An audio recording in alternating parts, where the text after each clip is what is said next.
Hey everybody, welcome, and thank you for listening to this episode of Marriage Therapy Radio. My name is Zach Brittle. I'm here today with Brian Ruben-Sowers and Toby Ruben-Sowers. They are a married couple out of New York City. Brian is the host of the Dads and Daddies podcast, which I was delighted to learn about. But we just talk a little bit about what it's like to be them. It's cool. They're a gay couple. They're raising daughters. They have clarity about their roles, about their relationship. I learned a lot. You're going to learn a lot. I'm just really grateful to have them on the show. Hey, I'll remind you as well that if you are listening in or near New York City or Philadelphia or Northern Virginia, I'm going to be in Philadelphia doing a relational life therapy boot camp the first weekend of November. That's November 8th and 9th. If you shoot me an email, I'll get you an early bird discount before October the 12th.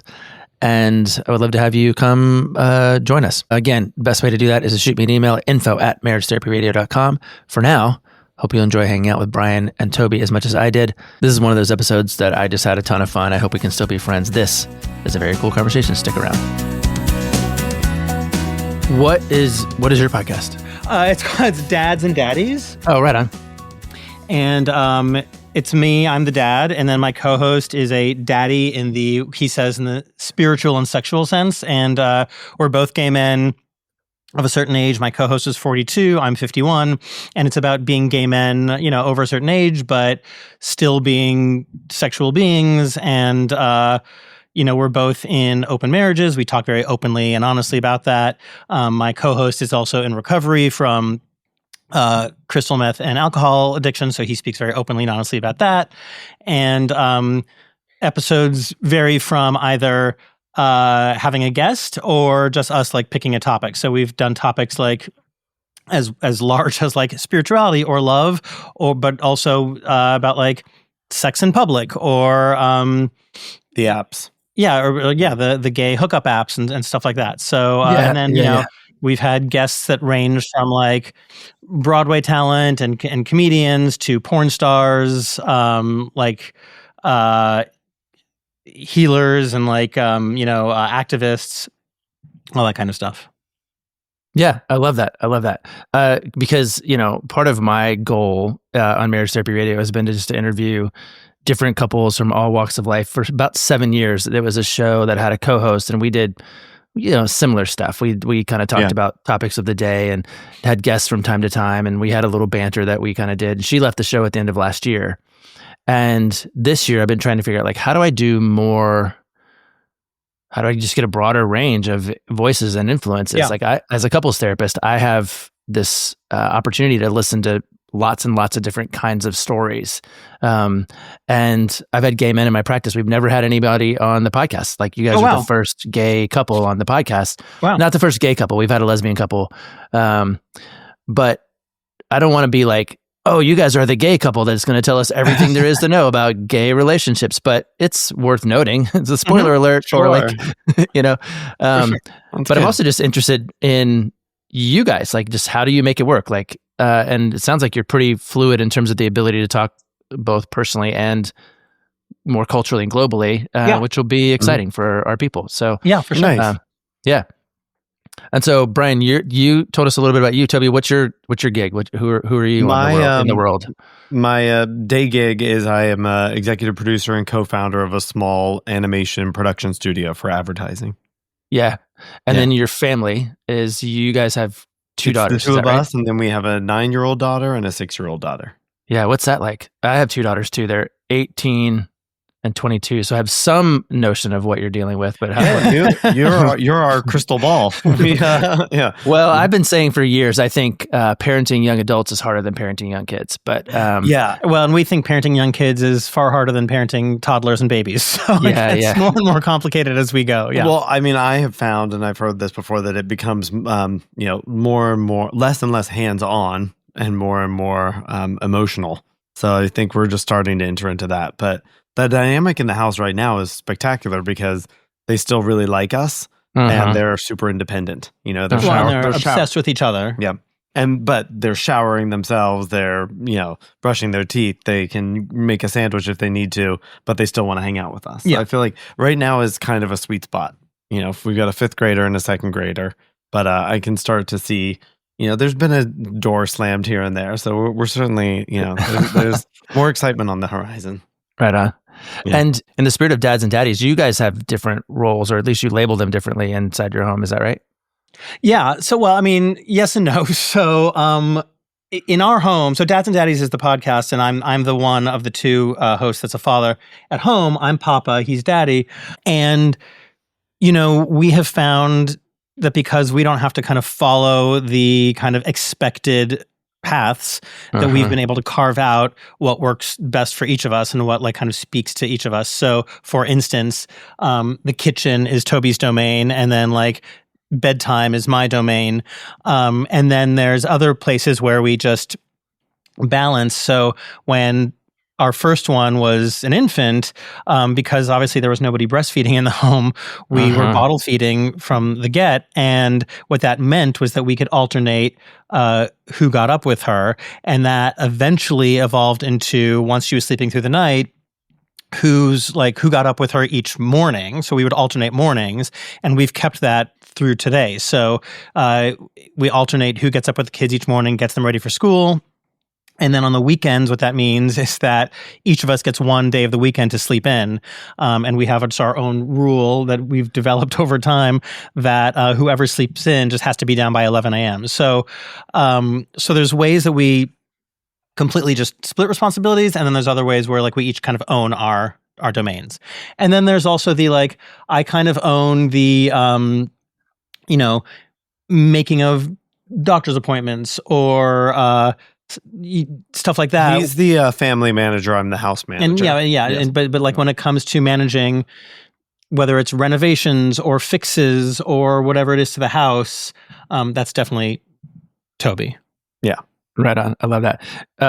I can only tell you that you're getting it right, at least in terms of like what I think, because my wife and I used to, when our kids were younger than yours, but we would lie in bed on the weekends and we would play this game called Pretend Who Could Be Asleep the Longest. Yeah. And like this game. I was better at that game. And so, she'd wake up and she would go on an adventure and build a tower and have a 5-course breakfast. And, I'd come out later and I'd be like, how are you? And she's like, I'm so tired. I'm like, oh, you should have just woken me up, which made it worse. Right. Yeah. Oh yeah. So we'd ruin all of Saturday. And then we finally came up with this rule, which was dad gets up on Saturday, mom gets up on Sunday. And there's never changes. Yeah. It was not negotiable. It didn't matter if you were hungover. It didn't matter if you had a meeting that day, like nothing. Yep. And so we just eliminated the guesswork to make it cleaner and clearer. So nice job. Way to go. Yeah, but we really did luck into it organically. It really was based on bottle feeding. So it's just an early foundation in our household. And it's been so nice, and it's something you can rely on. And we'll often, we'll be going to bed and I'll be thinking about the next day, setting alarms, and I'll say to him like, I am so glad it's not my morning. Yeah. Sorry, buddy. Or how is it already my morning again? Yeah. Often that. Yeah. We didn't have the down by 11 rule, but we had this rule, which was the sleeping parent could have no opinions about what the waking parent did while they were sleeping. Yeah. So like, I love that. Because I would be like, she would do all that stuff, and I would get up and I would be like, let's watch a show, and I would fall asleep on the couch again. Right. And I was like, sorry, you don't get to choose what I do while you get to sleep in. Yeah. Yep. Exactly. Yep. I think we have a kind of a similar dynamic. I think 11 is kind of when the day starts around here on weekends, unless there's a game or another plan or a play day. But we get plenty of mornings where it's just kind of chill. Like today is a Saturday morning, and the girls alternated between some time on the Nintendo Switch, some time at throwing a birthday party for their dolls, some time running around outside, and then a little TV show. And most of it I was casually engaged. Yeah. Right on. They're really getting along right now, so it's a nice time to watch them enjoy. Well, what do we need to know about? Like, is it enough? Is it important enough to talk about a gay marriage relative to a regular marriage or a heterosexual marriage? Not a regular marriage, but a heterosexual marriage to know what's the same and what's different. Like, make me smarter? Because not just me, but like our people. Like, what's the Cliff Notes? What's the elevator speech about all that? I think our advantage is that we got to observe straight marriage or marriage through a straight lens for so long. that we got to kind of take what we want from it, but leave behind what we don't. And so I think that there is an advantage there, and that we get to build from a foundation, but we can build the house however we want. And I think that that's a lot of our rules are based around like giving each other as much freedom as possible while still keeping a happy, controlled household where the girls get, the majority of our attention when we're around. Yeah, I mean, I think just being gay, growing up gay in and of itself kind of breaks you from living up to expectations, living, within the rules. You're told very early on that you are outside the norm. And so for so many reasons, I think it almost better equips you later on in life, because like Toby said, we can build it the way we want.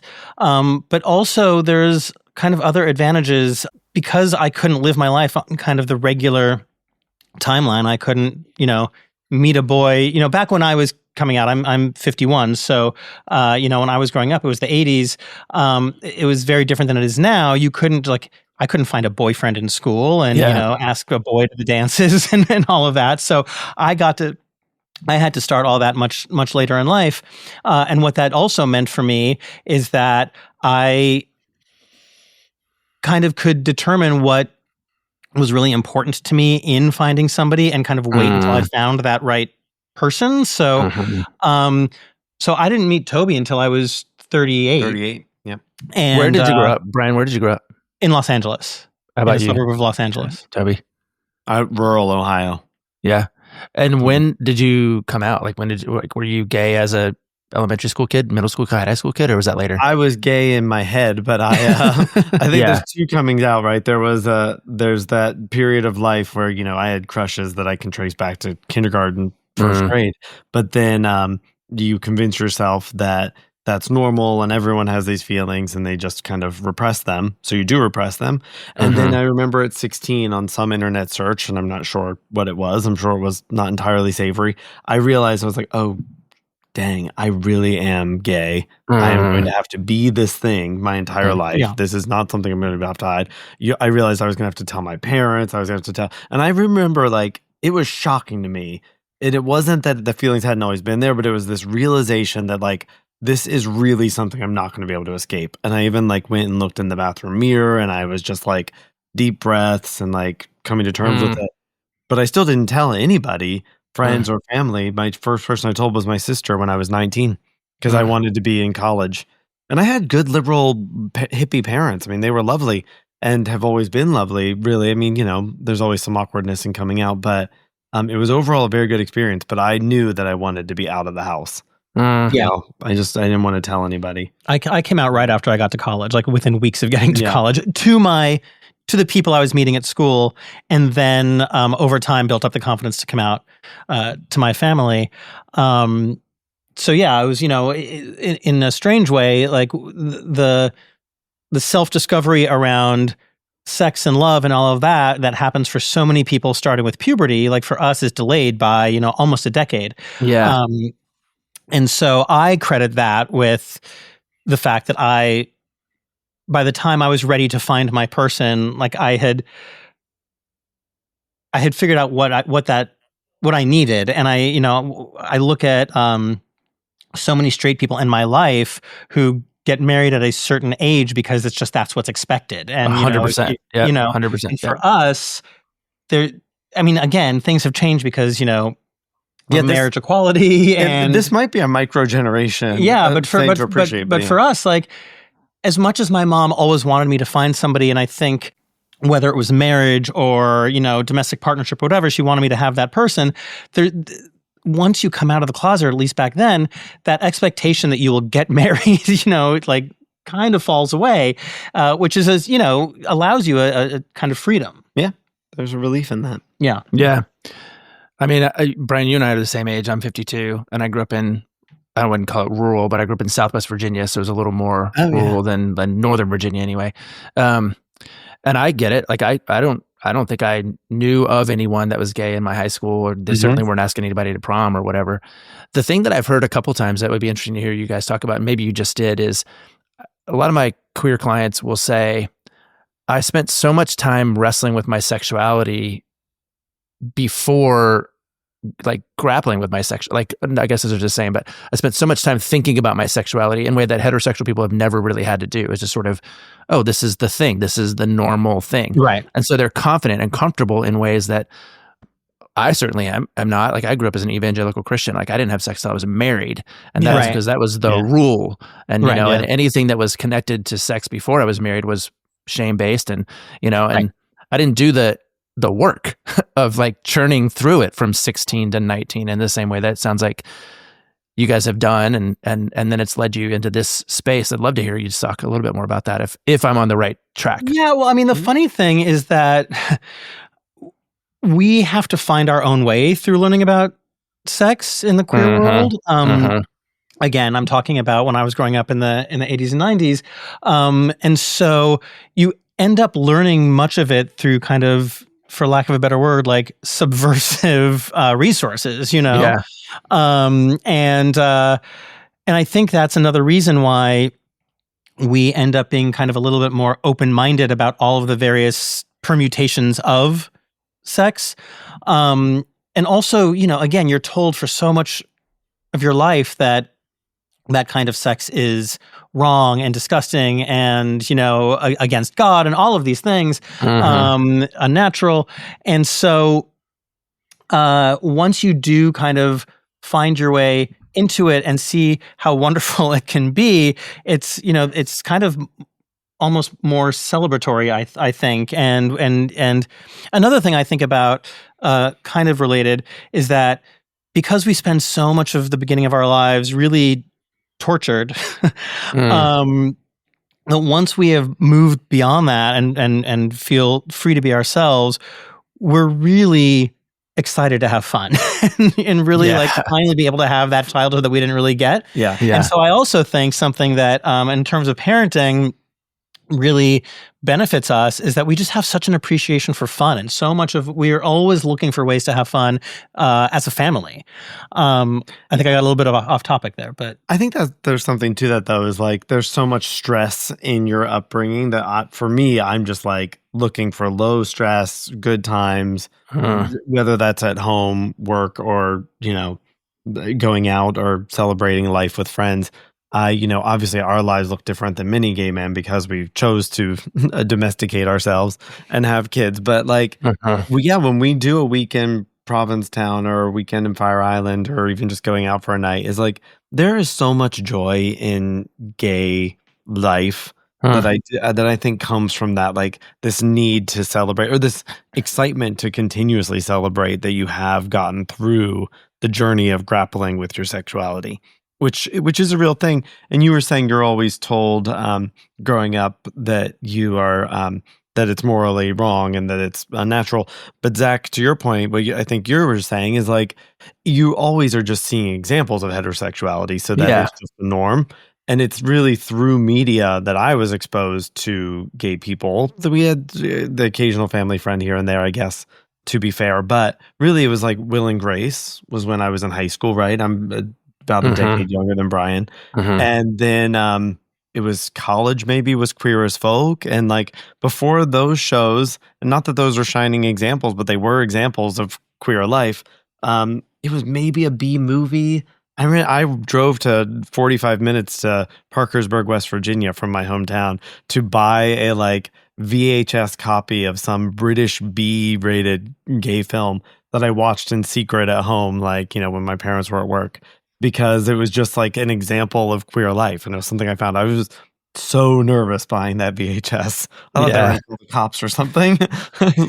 That's so funny. I'm going to tell you a story about Will and Grace real quick because it'll make my producer laugh. Jason produces this video. And we used to go camping with he and his wife when we were younger, before we all had kids. This is 20, 30 years ago. No, 20 years ago. So a little bar. My wife, Rebecca, on one of these camping trips, we're talking about gay marriage and gay life. And she says, gay men are some of my favorite people on the planet. And all three of us who were close friends of her looked at her and said, like who? Like who are you talking about? And she goes, like Jack from Will and Grace. And I was like, wait a second. that's not a real person. Like, you don't get to like claim that these people, but you know, and now of course she's in love with Smartless, and Sean Hayes is still one of her heroes, you know. Yes. So, but it goes to show, but for Rebecca, those were people in her life. And so for me, those were gay Same people as you. in my life too. It was like, so they really are. I mean, representation matters. Yeah. So they say. There's something to it. Yeah. That's really cool. So how did you guys find each other? Like you Grindr. Okay. Do you know what Grindr is? I do know what Grindr is. And you know, I know the jokes about it, like, oh, my husband plays that game too. You know, that's so good. But to be fair, Grindr has and Grindr is a gay sex hookup app. Yes. But when we met, it did not. As much as I tried, I really tried to get Toby to come over to my apartment for a hookup, but he wasn't in the space for it. But for whatever reason, we really clicked in that very first. Yeah, we had fun banter, but I was more interested in finding a turkey burger than finding a hookup. And I kept trying to like direct him where he could find a turkey burger and then come to my place. But what we did, which is something I never did and I still to this day don't do, is we traded phone numbers and we moved it to text, and we ended up having a proper dinner date just a couple nights later. Our initial Grindr exchange was on January 1st of 2012, and then our first date was on the 3rd. Grindr is GPS based, so it shows people in the closer they are to you, the higher up they are on the grid, and so you get pretty accustomed to the same faces if you're doing this from home. And Toby was a brand new face, and it turned out he was just bike riding around my neighborhood. He lived in a neighborhood. It was a beautiful January. It was 1st. A strangely beautiful January 1st. Yeah. And he was biking around my neighborhood, and so that's why he was a new face. And I was East Village, you were West Village. It was very and I joke that I was a little bit catfished because his profile picture showed a tougher side of Toby. I think that's fair enough. It was, I think I had a hat that was cocked to the side a little bit. And you weren't smiling, and the headline of the profile was rough or romantic. And he jokes though that he's still never seen rough, but I said it was very clear that there was a qualifier. You get rough or romantic. So he showed up to my apartment a few days later to pick me up for our first date, and it was just this really like, you know, out of a fairy tale first date. Like, it was just, we did not stop laughing. I think I spilled my drink at least once, if not twice, at the table. I think you spilled your drink once at that dinner, but then several dinners following, which Brian's not a clumsy guy. I know. Although you did spill your water just before this. When I'm nervous. It was kind of like, we hit it off immediately. And then our first date, because we are gay men who met on Grindr, did end getting in bed together, and it was awkward. It was not a good hookup.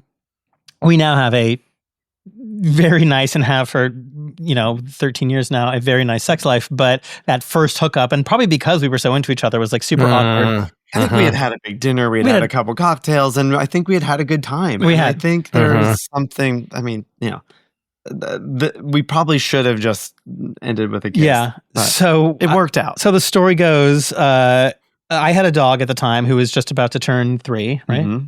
After our hookup, it was probably after midnight at that point, and it was below 0 in New York, and I had to walk my dog, and so I put my dog on her leash, and Toby and I went down the elevator together, and he says to me, "Okay, my bike is that way," pointing one direction, and I knew that my dog, if she was going to go to the bathroom, needed to go in this other direction. Which I didn't know. Which he didn't know. I thought it was like a gentleman would walk you to your car in the suburbs. I don't know. So I was like, I just figured he and Daisy were going to walk me to my bike.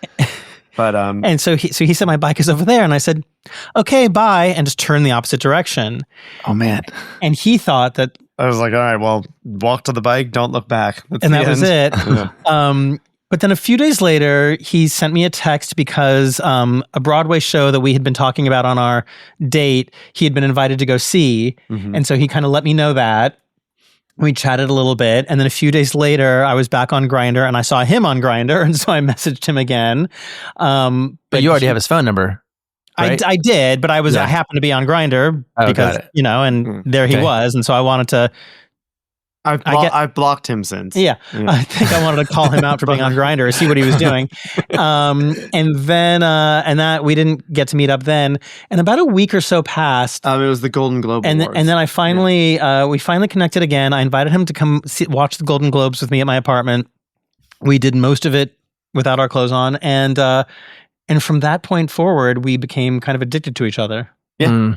Yeah. What do you attribute that to? Like, why this time and not say times before? Like, what do you I think we had gotten over the awkwardness of like of that initial hookup.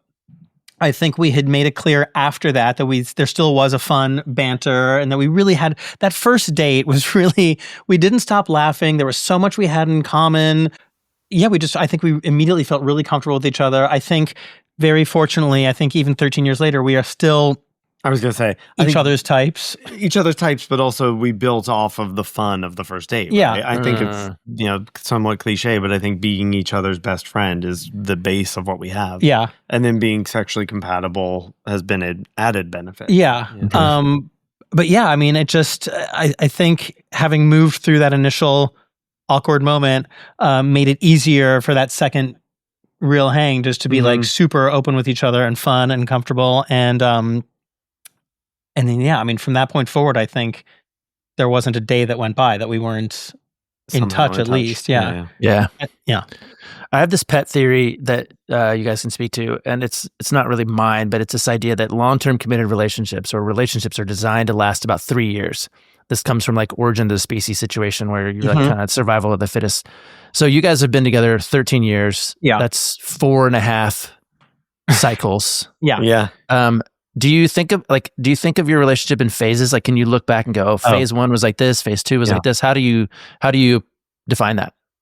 For me, there's maybe the initial period where we were dating, and then through my moving in is one short phase. But then the next phase was when we were I moved into his West Village apartment, and I rented. So when my lease was up, it was 7 months into our relationship. And it's a classic New York story is like, do I sign another year lease or do I save some money and move in and with this person who I'm already spending all my nights with anyway? Exactly.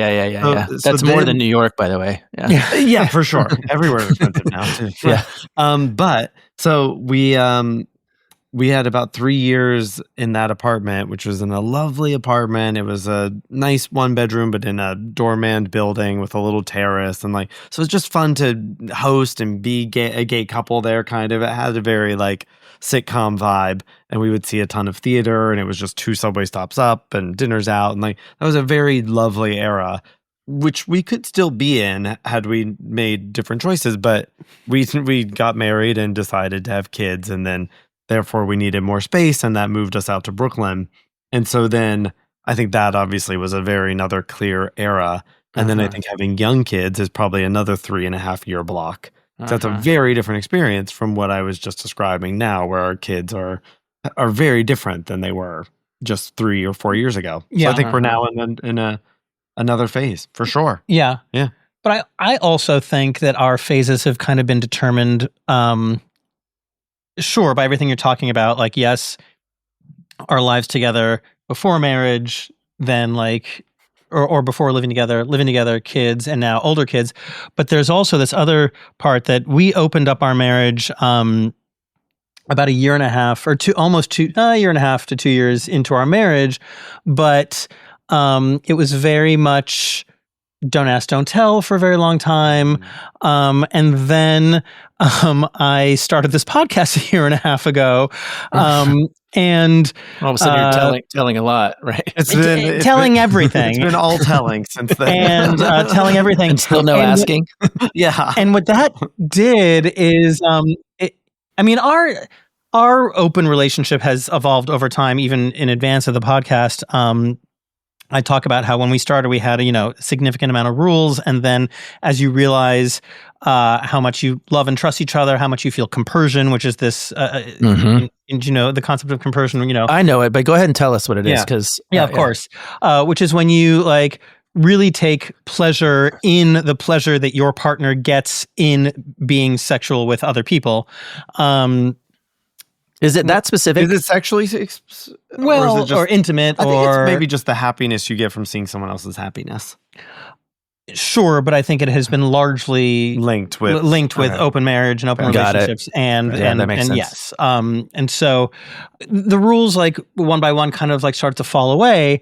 But since the podcast, where I speak very openly about my personal life, as does my co-host, who's also in an open marriage but doesn't have kids, our openness with each other, just in terms of talking about our extracurricular sexual activities, has, I feel like, kind of unlocked an entirely new level of intimacy, closeness, feeling free. I think, as you know, like, the more you talk about something, the more you kind of like learn about it and yourself anyway. And so I've just, in having these conversations every week on the pod, but also then, Toby is the first person to listen to every episode. He also does all our editing for us. And so it's just opened up a lot of conversation between the two of us. And I think we've just learned so much about ourselves, each other, and one thing I think we didn't necessarily realize when we opened up, and now it's clear to us, is that it kind of goes back to, if you love someone, set them free. Like, we believe that the more freedom and autonomy that you can give somebody back in a relationship, the happier kind of everyone is. And there's so much like deep love and trust here that there's kind of no reason to not have afforded each other that. So to me, yes, there's the phases you're talking about based on just like life cycle. Yeah. But I feel like the last year and a half, we've also had this other phase of being like more honest and open with each other than we ever have. That has made me at least feel like more close. Yeah, I agree. I mean, not that I think they were secrets before, because we weren't allowing them to be secrets, but I think for me at first, when we opened things up, I didn't want to, whether it was I was hooking up too much or too little, or to be comparing with you, I think that there was maybe some shyness there. So I liked the idea of a don't ask, don't tell, and I felt the freedom to also just like kind of have my own secrets again when you're sharing so much with someone. But I do think that just with time, and certainly with the podcast, just there's become a comfort with knowing everything again. Yeah. And I think that is healthier, but I think for me, at least, the way in was the way in. Yeah, for sure. Yeah. So yeah, you're right. It evolves. Yeah, that's crazy. This is just like a question that I'm not sure is fully formed yet. Sure. How do you, if people are clear that they want to experience compersion, but they don't want to experience non-monogamy, like if they're like, what do you offer to those folks? Like, is it I really want to get to the place where I celebrate your happiness, but I'm also clear that I have a boundary around monogamy. Like, what's the gray area for those folks? Well, can I say, for me, the gray area might be wrapped up in how we were defining compersion earlier. Like, everyone maybe has a different way, so maybe it's not the exact right word, but I still celebrate when Brian's sleeping in and I'm up early with the girls, because it really does make me feel good that one of two things is happening up there. Maybe one of three or four things, but he certainly is either sleeping and getting well-earned rest from a long week, or he's working on a personal project. And I know that that's also important to him. And so being able to take care of him by managing the house and the children in that moment really does bring me joy. Yeah. And I think that also do you choose that, or is that just does that happen to you? Like, are you like, nope, I choose joy in his rest and renewal, or is that part of your personality? That's such a good question. I think it just comes from loving him and caring about him, though, right? Yeah. Like, that is part of what I think I hope, or I try to like tend to you. I know you tend to me, like you tend to the girls. And like, so I think it's just part of that. So yes, I guess choose, because I mean, I certainly don't begrudge you of much. Yeah. So I've been doing a lot of like reading about relationships. The more, I've been talking about them. And there was a book I read called The 80-80 Marriage, which is about how, you should... Nate and Kaylee Yes. Nate. Yeah. They were on the podcast a while back. Oh, amazing. Oh, amazing. Yeah. And I don't mean to sound like boastful or like I'm patting myself on the back, but so much of it for me was just like, well, yeah, that's how we do things. And the conceit of the book is that you shouldn't be striving to split things 50-50 because then there's always this kind of keeping score, and there's resentment around, am I doing more than half? But when you're both trying to contribute 80%, that kind of falls away. And I think we've always both wanted the other person to feel as taken care of and as supported as possible, and that we've always taken pride in that. Like anytime that we can make the rest of the family feel that we've got them, we're taking care of them, we're going above and beyond, it just feels really good for us. So yeah, I mean, I think that's kind of what you're talking about. And it did kind of like, for me at least, come very naturally. Yeah, I think it's something that you have to always work at, because obviously we go through phases where, there's the taking for granted of each other's care. But I think we do our best to work at it and practice that appreciation for each other. So, but I think that, you're saying, I think there's that natural want to give and enjoy, like appreciate the freedoms and the happiness of your partner.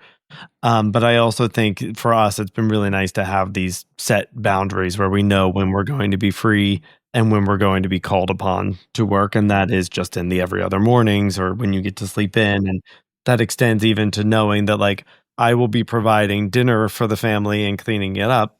The girls clear their plates finally after 9 years, but I'm happy to do the dishes. It's a fine chore, and then I know that I get some freedom while Brian's doing bedtime, and that I like a toddler, I shower at night, and so I just like that's my time where I can like unwind and should be reading, but probably am on TikTok, and like there's these little freedoms that I know are coming. Yeah, and I think that those are nice. Sometimes when you're wrapped up in the chaos, it's good to like look ahead, I think one thing we both agree on is the importance of expectations and just like setting and managing and keeping to expectations.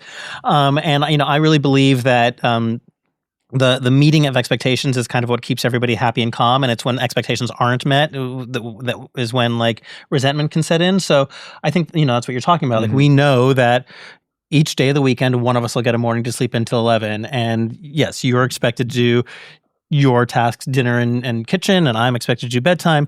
And I think we really do try to do as good a job as possible of making sure we are communicative about like when one can be expected to be home from wherever, or when we are needed to handle one of the kids, or and if something needs to change, that we've already tried to figure out every way around that first, and if not, then usually the other person's very understanding of it. But with enough notice and enough like context, that's usually fine. You're making me also just think a little bit about how we just naturally work together, because even well before kids and well before owning a more unwieldy house than just a little condo, we both really like to plan and schedule, and neither of us was afraid to put something on the calendar 3 months out, or afraid to like have a plan in place of exactly when we're going to be where. And even now we'll plan a weekend day out 7 weeks ahead. You can look and it's like, this 2 hours we're doing this 2 hours we're doing that. And I think we both can handle that. And I think that probably was important in our initial matching. There certainly was a world where that could be a bit intense for either of us. Yeah. And then I think part of the joy of kids is they bend to your world. And so the girls are really good at that too. Yeah.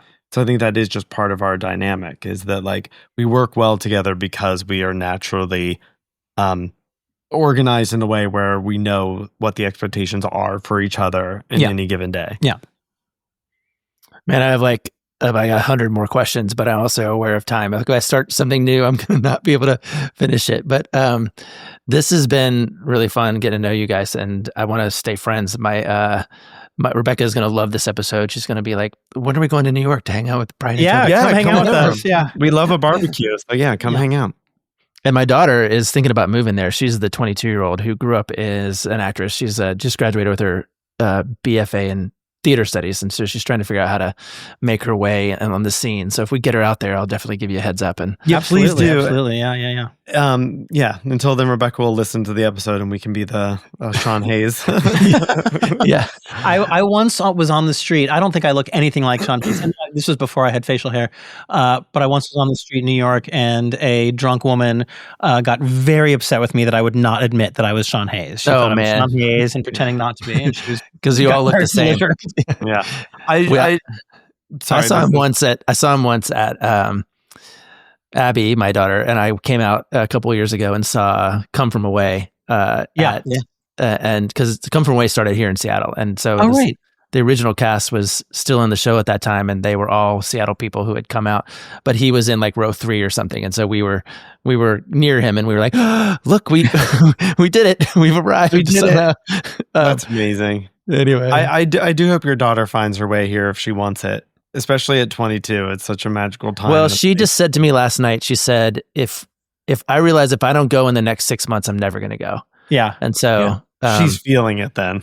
Yeah, she definitely has it in her. And she's got credit. She's got Netflix credit. She's got ABC credit. She's got musical theater. Her first thing was she was Amaryllis in Music Man here in Seattle. So amazing. Wow. Yeah. On the regional stage, not like for school. Like right. That's amazing. So she tasted it. I mean, she was like, her story is she was like, I think I'm going to audition for a show this year. And so she went to the mall and auditioned for a show. And within, 8 weeks, she was cast in the biggest stage in Seattle. And we were like, oh, that's easy. I guess that's what you do. You just that's how it works. Go to the mall and get a job. And so she has never wavered off the path. So she's going to try and make it out there. Good for her. Good. Well, listen, I'm really glad to talk to you guys. I think this will be a favorite episode for a lot of people. And if we want to learn more about Dads and Daddies, it's just, how do we do that? Is it dadsandaddies.com? Yeah. And we're on Instagram at Dads and Daddies Pod. We're also on TikTok at Dads and Daddies Pod. We have new episodes come out every Tuesday morning. Yeah. And we've been out for about a year and a half. So if you start now, you've got about 70 episodes you can binge. So that's very cool. Yeah. And if you ever need a generic run-of-the-mill couples therapist to come on and talk about whatever, I'm happy to come visit and see what I've got going on. So cool. Check out Brian and Toby. Toby, do you have a thing that you want to let us know about, or are you just I'm just here for the ride? If you listen to the pod, you'll hear all about the intimate details of our lives. This is true. Very cool. Thanks, guys. I talk a lot about the kids too. Thank you so much to Brian and Toby for coming on Marriage Therapy Radio, talking to us a little bit about what it's like to be a gay couple, what it's like to be a couple, and parents, and people who are trying to figure out how to make their way in the world. A reminder, if you are in or near the Philadelphia area, I would love to have you join me and my colleague Julie at a relational life therapy skills boot camp. That's going to be November 8th and 9th. If you want to learn more about that, you can go listen to Marriage Therapy Radio episode 335, where we go into detail about what the boot camp is, how it works, and what you can expect.